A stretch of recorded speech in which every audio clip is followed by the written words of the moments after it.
है श्री पार्श्वनाथ दिगंबर जैन मंदिर कमेटी, कछार गांव बड़ा, जिला कटनी, मध्य प्रदेश।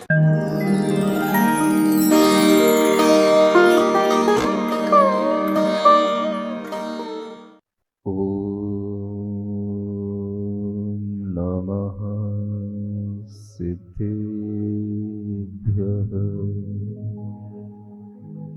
ओम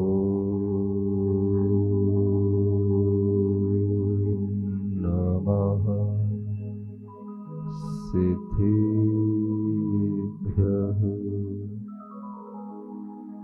ओम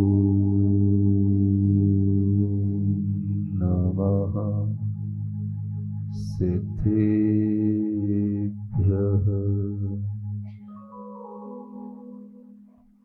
होके विलीन जिसमें मन मोद पाते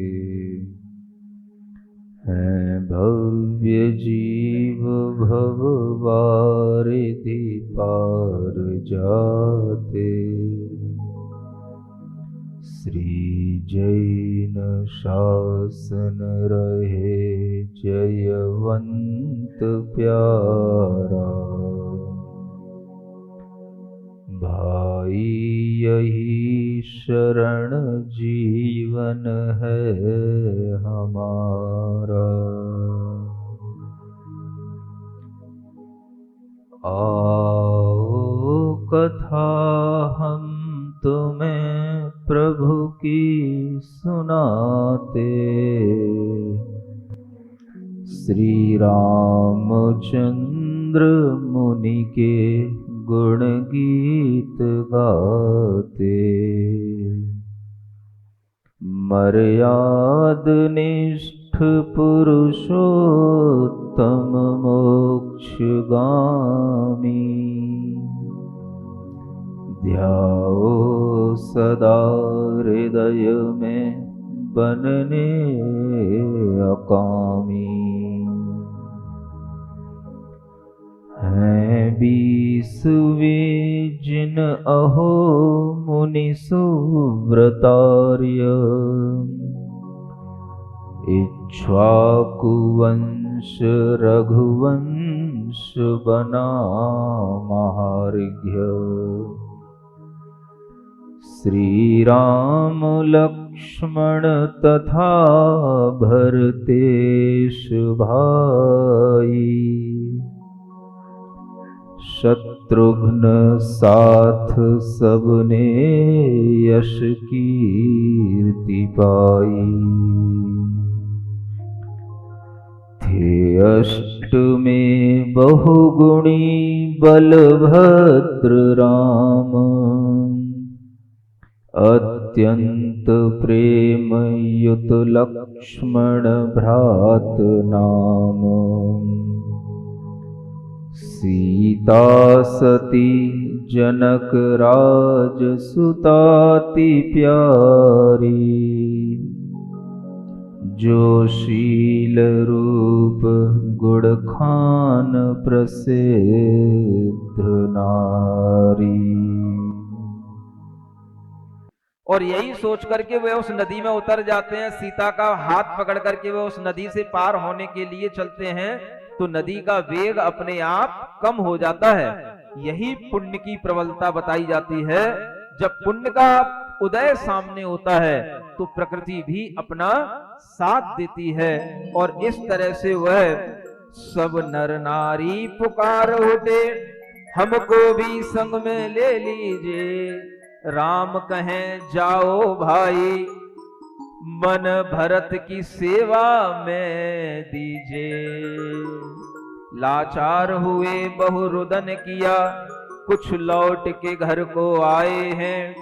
कुछ ने दिया संसार त्याग, कुछ ब्रह्मचारी बन पाए हैं। सुन रहे हो क्या हुआ? कुछ को तो संसार से इतना वैराग्य हो गया कि कुछ तो घर पे गए भी नहीं और सीधे वन में चले गए। वन में जाने का मतलब समझते हो? वन में जाना, दीक्षा ले लेना। वन में जाकर के निर्ग्रंथ मुनि का रूप धारण करके एकाकी आत्मा का ध्यान लगाना, इस तरह की यह परंपरा अनादि काल की परंपरा चली आई है। जब लोग अपनी आत्मा का कल्याण करने के लिए घर बार छोड़ करके वन को चले जाते थे, और जब उन्हें संसार में कुछ अच्छा नहीं लगता था तो वह कभी भी अपनी आत्महत्या नहीं करते थे। क्या करते थे? वह आत्म कल्याण की बात करते थे। अगर आपके मन में कभी दुख आए, आपको संसार अच्छा ना लगे, तो कभी किसी नदी में मत कूदना, कभी तेल डाल के आग मत लगाना, कभी किसी पर्वत से कूट करके अपनी आत्महत्या मत करना। अगर कभी संसार से वैराग्य आए तो हम मुनि महाराजों के पास चले आना, आपको शरण मिलेगी और आपको जीवन दान मिलेगा, ज्ञान मिलेगा, और आपके जीवन में एक ज्ञान की लहर उत्पन्न होगी, जिससे आपको लगेगा कि वास्तव में जीवन कितना बहुमूल्य था जो हमने अपने जीवन को बचा लिया। तो जितने भी लोग सभा में बैठे हैं, इन सबके मन में पहले एक भाव आना चाहिए कि मैं कभी किसी का कभी भी वध नहीं करूंगा और अपनी भी आत्महत्या कभी भी नहीं करूंगा। ये भाव सबके अंदर रहना चाहिए। क्या सुन रहे हो? सुना कि नहीं? कभी किसी का वध नहीं करूंगा। वध करने का मतलब किसी को चाकू से, तलवार से, किसी भारी वस्तु से कभी किसी के ऊपर वार नहीं करूंगा।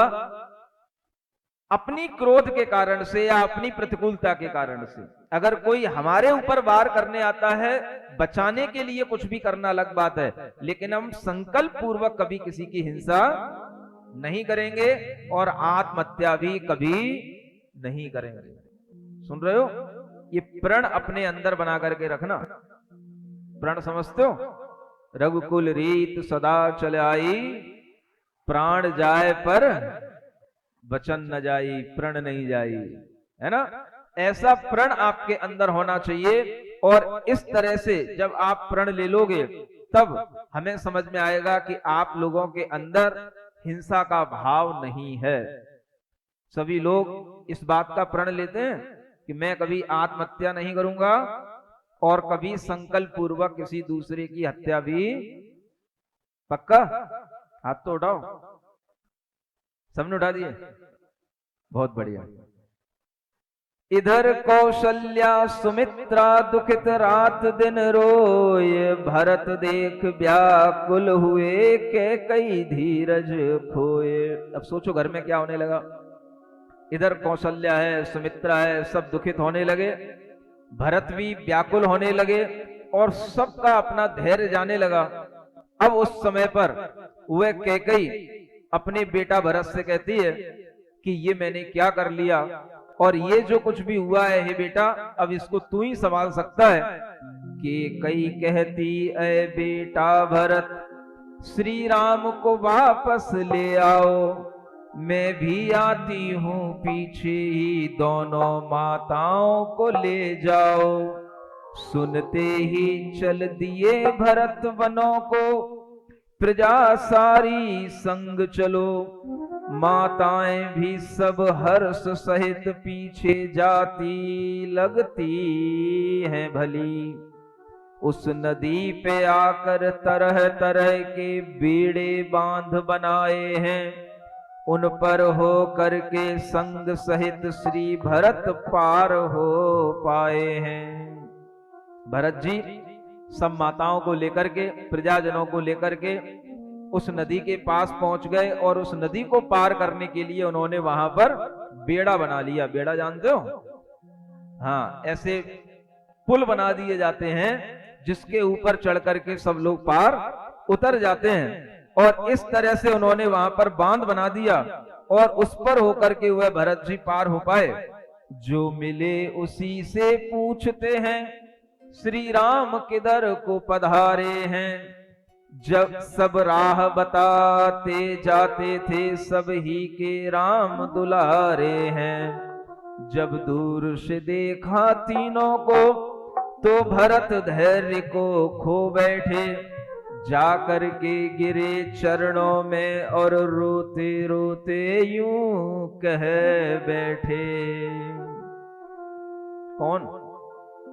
भरत जी राम के चरणों को प्राप्त करके राम को उन्होंने पा लिया और वहां जाकर के वह कहते हैं, या तो मैं भी वन में रहूं या संग तुम्हें ले जाऊंगा, वहीं चैन हक पल को है मुझे, तुम्हें छोड़ कहां सुख पाऊंगा। इतने में माताएं आई सब मिलकर रुदन मचाने लगी, मैं पापिन बड़ी अभागिन हूं, कई ऐसे पछताने लगी। इस केकई के बारे में तो आप सबने खूब सुना होगा। क्या सुना था?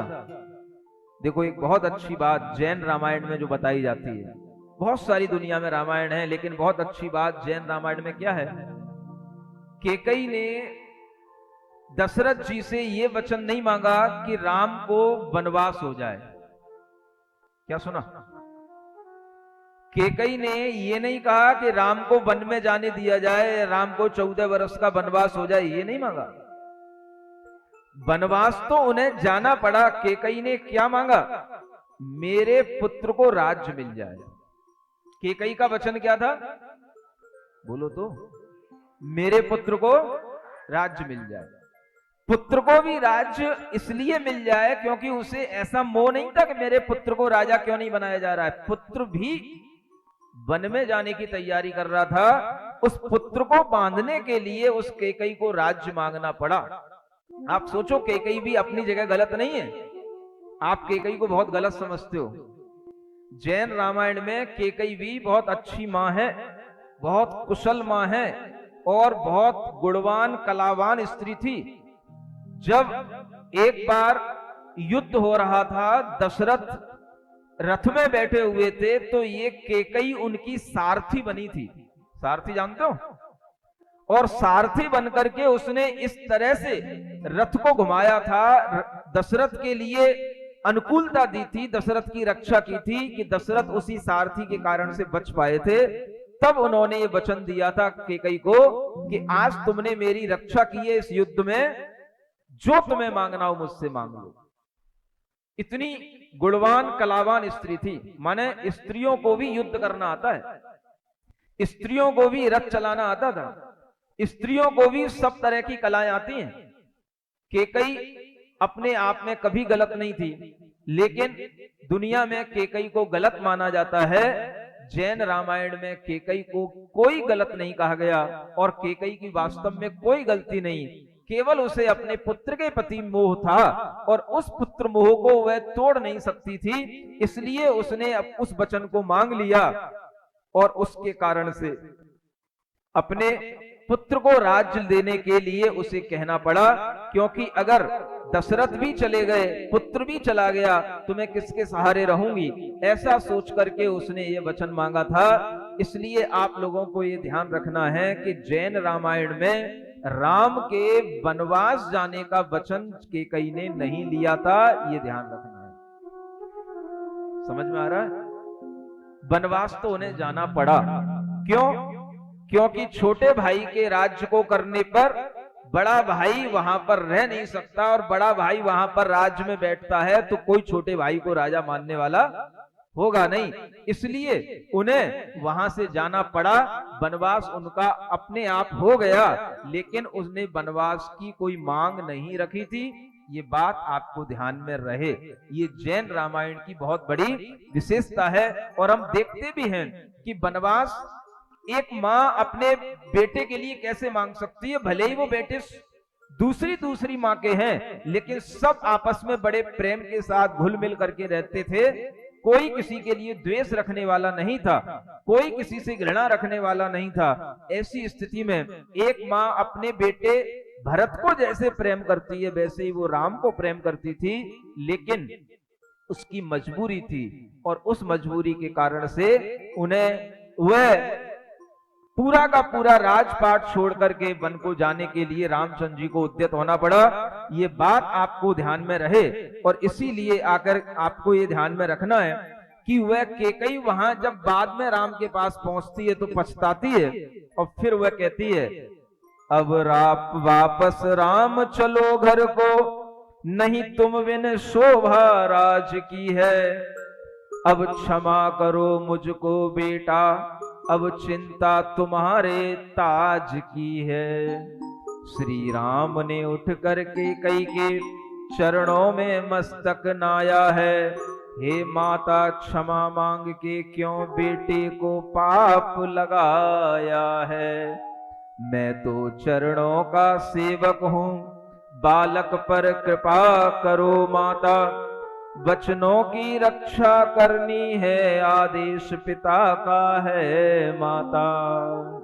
उस समय श्री राम कहते हैं कि मैं अपने पिता के वचनों की रक्षा करने के लिए वन गमन कर रहा हूं। आपको मेरे चरणों में माथा झुका करके मुझे पापी नहीं बनाना, ऐसा विचार करके वह कहते हैं, वहां राज पिता ने भरत को दिया, यहां मैं भी तिलक कर देता हूं। अब राज करो कुछ दिन भाई, यह आज्ञा तुमको देता हूं। कुछ अवधि बीते आऊंगा, यह सत्य वचन मानो भ्राता। सेवा तन मन से कर लीजिए, तुम पे छोड़ी तीनों माता। तब उन्होंने भरत को राज तिलक किया और कहा, इन तीनों माताओं की सेवा आपको करना है। ऐसा समझाकर भरत और माताओं को वापस कीना। वह दुखित हृदय लेकर आए और राज भरत ने आलीना। पर हृदय राज में लगता नहीं, तन मन वैराग्य समाये रहे। किस दिन दीक्षा धारण में करूं, बस ये ही ध्यान लगाए रहे। राजा भरत घर में रह करके वैरागी थे और उनके अंदर वैराग्य ऐसा समाया हुआ था कि उन्होंने अपने मन में सोच लिया था, मुझे राज्य मां के कारण से करना पड़ रहा है, भाई के आग्रह से करना पड़ रहा है, लेकिन जिस दिन यह रामचंद्र जी वापस राज्य में आ जाएंगे, मैं उसी दिन इस राजपाट को छोड़ करके वन में दीक्षा लेने के लिए चला जाऊंगा। ऐसा उनका विचार था। सिरिजिणवाणी जग कल्याणी, जग जन मदतम मोहरी। जनमण हारी गढ़हर हारी, जम जरा भव रोग हरी। तिथ्य राणम दिव्य झुणिम जो पड़ई, सुणई मय्ये धारई। राणम सौख मणंतम धर्य, सासद मोक्ष पदम पावई। सासद मोक्ष पदम पावई।